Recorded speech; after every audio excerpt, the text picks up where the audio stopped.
wabarakatuh. Alhamdulillahirabbil alamin wa bihi nasta'inu ala umuri dunya waddin wassalatu wassalamu ala asyrofil anbiya'i wal mursalin wa ala alihi wa sahbihi ajma'in amma ba'du. Alhamdulillah, segala puji bagi Allah yang telah memberikan kita nikmat sehat, nikmat sempat sehingga kita dapat berkumpul pada acara yang insyaallah berkah ini. Amin amin ya rabbal alamin. Salawat serta salam juga semoga tercurahkan kepada junjungan kita Nabi Agung Muhammad Sallallahu Alaihi Wasallam. Semoga kita semua mendapatkan syafaat dari beliau kelak di yaumul kiamat. Amin amin ya rabbal alamin. Yang terhormat Bapak Apoteker Anwar Sodik Masjid Farmasi selaku dosen pengampu mata kuliah komunikasi farmasi, serta teman-teman S1 Farmasi yang saya banggakan pula.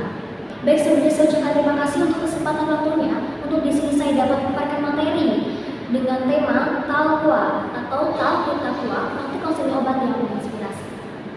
Baik, sebelumnya izinkan saya untuk memperkenalkan diri. Perkenalkan, nama saya Syifa Mila Salsabila, NIM 2025 05051. Baik, selanjutnya langsung saja masuk ke materi pertama. Di sini saya akan mengulas sedikit mengenai apa makna dari konseling obat. Nah, jadi konseling obat merupakan proses komunikasi di antara tenaga kesehatan dan pasien. Nah, mengenai suatu informasi obat, contohnya itu seperti cara penggunaan, waktu penggunaan, efek samping, serta informasi-informasi lain yang dibutuhkan oleh pasien.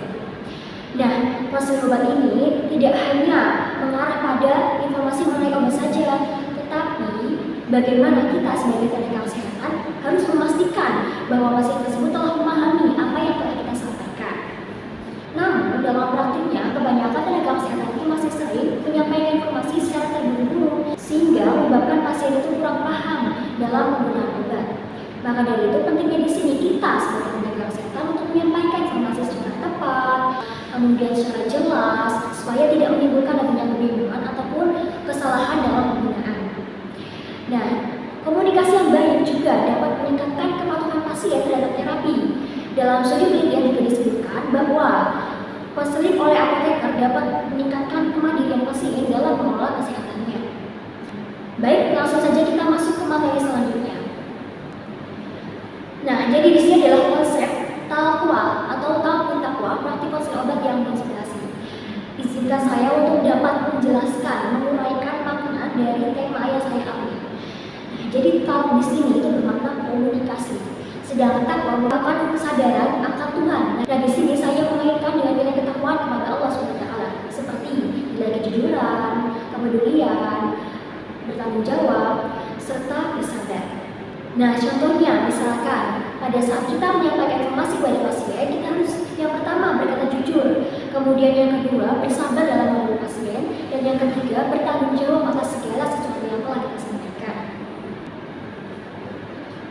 Nah, selanjutnya ada yang namanya makna menginspirasi. Nah, apa maksud dari makna menginspirasi di sini? Jadi, menginspirasi di sini itu bermakna bahwa kita sebagai tenaga kesehatan harus memberikan manfaat kepada orang lain, memberikan dampak positif kepada pasien, dan juga menjadi contoh yang baik terhadap tenaga kesehatan yang lainnya. Baik, selanjutnya kita masuk ke dalam prinsip taqwa dalam konseling obat. Nah, dalam Islam kita dianjurkan untuk berkata dengan benar, dengan jujur, dengan sikap yang bertanggung jawab. Hal ini juga tertuang dalam firman Allah yaitu Quran surat Al-Ahzab ayat 70. A'udzubillahi minasyaitonir rajim. Bismillahirrahmanirrahim. Ya ayyuhalladzina amanu taqullaha wa qulu qawlan sadida. Yang memiliki arti, wahai orang-orang yang beriman, bertakwalah pada Allah dan ucapkanlah yang baik. Nah, jadi makna dari ayat tersebut yaitu kita harus memberikan informasi kepada orang lain dengan jelas, dengan jujur, dan bertanggung jawab, sehingga tidak menimbulkan adanya kebingungan ataupun kesalahpahaman. Nah, selanjutnya dalam Quran surat Ali Imran ayat 159 juga disebutkan bahwa kita dianjurkan untuk berkata dengan lemah lembut. Nah, mengapa demikian? Jadi, perkataan yang lemah lembut dapat meningkatkan kenyamanan pasien, sehingga pasien tidak takut ketika bertanya. Rasulullah SAW juga bersabda, barang siapa beriman kepada Allah dan hari akhir, hendaklah berkata baik atau diam. Hadis riwayat Bukhari dan juga Muslim. Nah, jadi makna dari sabda Rasulullah tersebut yaitu kita harus memberikan manfaat kepada orang lain,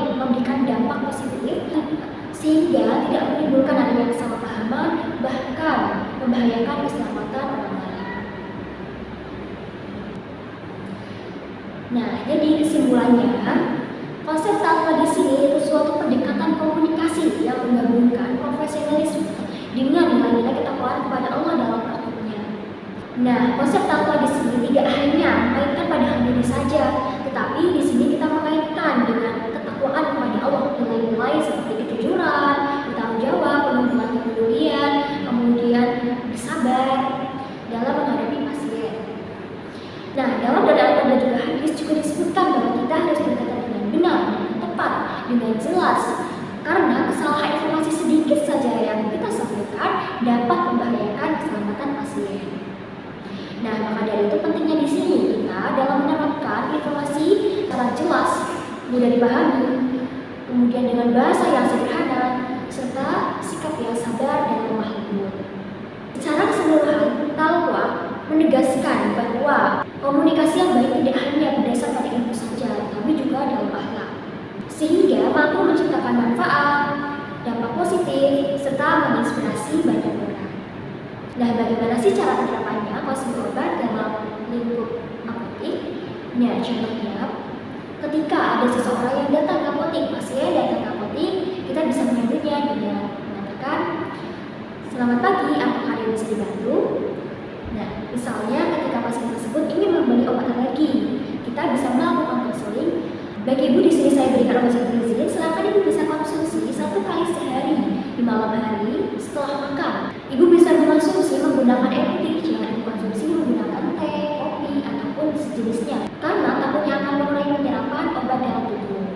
Nah, karena ini merupakan obat anti alergi, maka memiliki efek samping yaitu mengantuk. Apakah ditanyakan ibu? Nah, selanjutnya di sini kita bisa memberikan feedback seperti apakah ibu bisa mengulangi untuk cara penggunaan yang telah saya sampaikan tadi.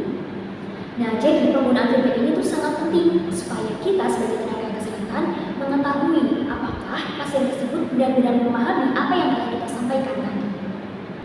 Nah, selanjutnya sebagai penutup kita bisa mengucapkan terima kasih sudah sembuh.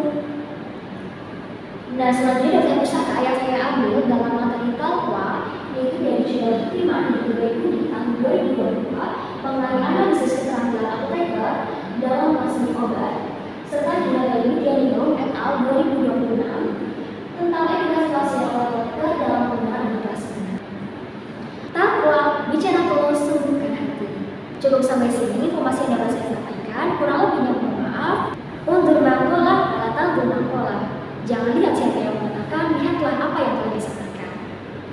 Wabillahi taufiq wal hidayah wal inayah. Wallahu a'lam bishawab. Wassalamualaikum warahmatullahi wabarakatuh.